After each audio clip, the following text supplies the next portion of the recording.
presenter is Dr. Geoff Schladow from the Tahoe Environmental Research Center. He's going to be talking a little bit about Asian Clam control. It's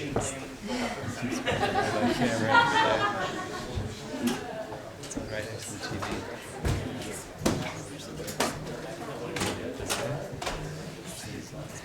Reminds me why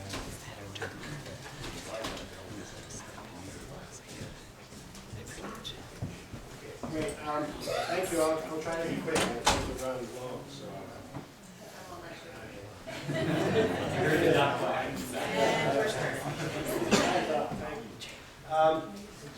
Yeah, this Ted was actually spot on when he said this has been a team effort, just a whole effort on invasive species. And Asian clam probably exemplifies that more than anything. It also exemplifies a really constricted time frame. I was just checking back on my calendar. We detected Asian clams in large numbers in the summer of 2008, October 10, 2008. October 10, 2008, we convened a meeting of basin executives to alert them to what this might mean.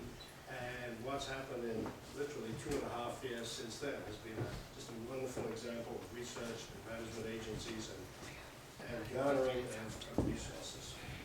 So I was really proud to be a part of all of that. So basically, Asian clams are found primarily on the southeast shore. Those areas shown in the circles there. The main population is around Marla Bay, Lakeside, and the like. The satellite populations a little bit further north, and Emerald Bay as well. It's poultry through Aquatic. So part of the reason it's important is it's a native species. It's a non-native species. It's changing the substrate, but possibly more important is what it brings with it, and that's what you see Marion Whitman there holding the Zignemo, which is a filamentous alga. And if you would have seen Marla Bay in the summer of 2008 or 2009, this beautiful blue sand bottom bay was green like that, so this filamentous alga. And that was one of the primary concerns. This is affecting the ecology, the appearance, the property values, everything. Okay, so what was done? We decided to try some methods of control. And two methods were tried. One was suction removal, essentially sucking up the areas where clams were and filtering them out and returning that material. The other was using bottom barriers. Slightly different than what Patrick mentioned. We're not trying to block light, we're trying to block oxygen. So here's an example of the suction removal by divers, essentially sucking up 4 to 6 inches of the lake bottom. Water had to be passed through a sieve. Part of the difficulty is that the substrate, you can see a little piece of gravel there, and you can see a clam, so how do you separate those with a sieve? It made it very difficult when we actually hauled away lots of the lake bottoms, as well as lots of clams. The other method we tried were bottom barriers. So this was in, I guess, 2009 we were doing this. This was 10 foot by 10 foot rubber barriers. The first ones we used were similar to the ones that could be used for the weeds. They didn't work because they were gas permeable. We experimented, we used rubber ones, and that worked incredibly well.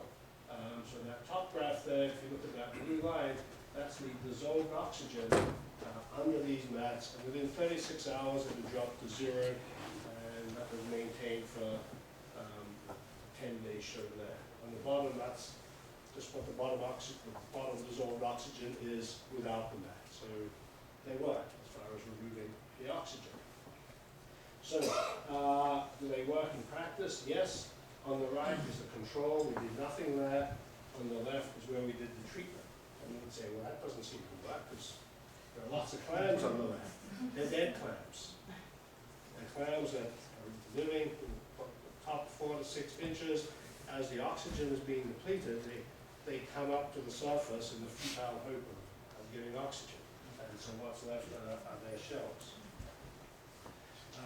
So this shows this in graphical form. It's a very strange figure. That's time across the bottom in 56 days, so approximately 2 months. This is depth in centimeters. So say the 7 represents about 3 inches there. The size of the circle represents the number of clams.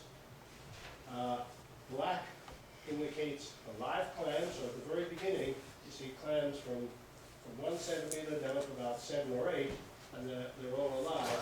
And then as we march across in time, sampling, you see they start coming up and they start turning, or they start dying. The color goes to well, it seemed to work there. Here's another way of showing the results. At the top is the control. Again, an untreated section of the lake. What you're seeing there is for different species. Each of those bars represent different species. So gray is alive, in this case black is dead. There are always some black ones, some dead ones there. The bottom is the treatment, and you see death just about everywhere. Which is one of the disadvantages of this. It takes out the good guys and the bad guys. However, some of the good guys, like the Pisidium, the native clam, it's actually there with, it partially survives, possibly to recruit. So, these were the small barriers. Then we said, we can't keep Tahoe with a 10-foot square at a time. We wanted to do something. So this was affectionately known as the Big Lay, because we were laying out long rows of rubber strips, 100-foot long. We devised a very, we being the royal we, everybody else but me, laying out these 100-foot strips and forming these two half-acre sections, Marble Bay and the lakeside. And put them down for a couple of months and see what happens. So there was monitoring going on, so this involved a lot of people, a lot of weeding involved there. Divers, we lowered these rolls, divers, we roll them out, overlap them. It worked beautifully. We go back every few weeks and monitor to see the rate at which they were dying, were they staying down in place. This is what it looks like. This is Marla Bay. The light blue is the shelf at Marla Bay. The dark blue is where it drops off suddenly. So that's what a half-acre barrier looks like from the air. It's not very bright, but if you can see that sort of patchiness where it says clam shells, they're just clam shells you can see in the lake in that part. These are the areas left over from our suction experiment earlier on. Okay, so bottom line, what did it cost? So suction removal turned out to be very expensive, about $25 a square foot. These small 10-foot by 10-foot barriers were about $2.50 a square foot, which translates into about 100 dead clams for a penny.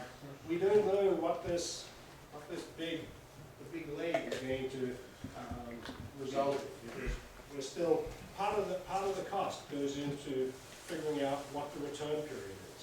And you can kill them, you can remove the barrier, but they come back. Do they come back in a year, do they come back in 10 years? So we're trying to calculate that.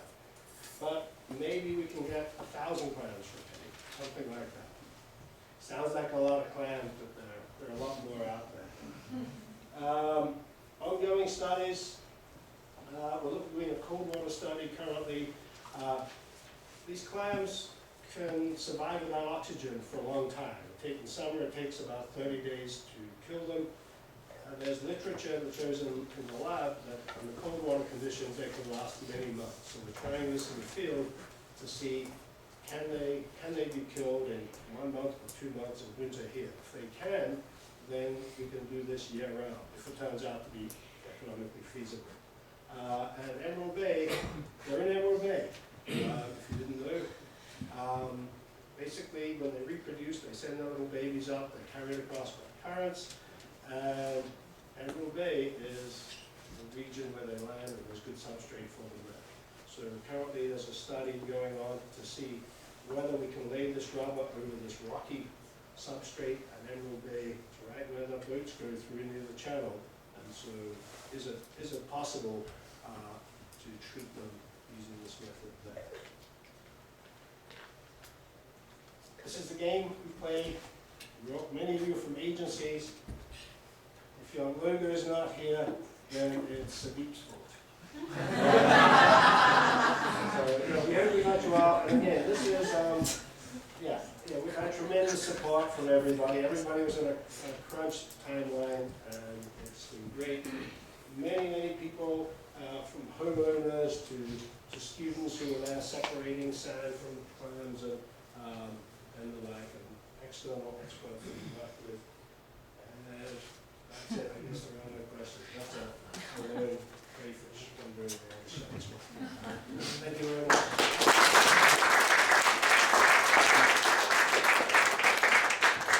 Thank you, Dr. Schladow.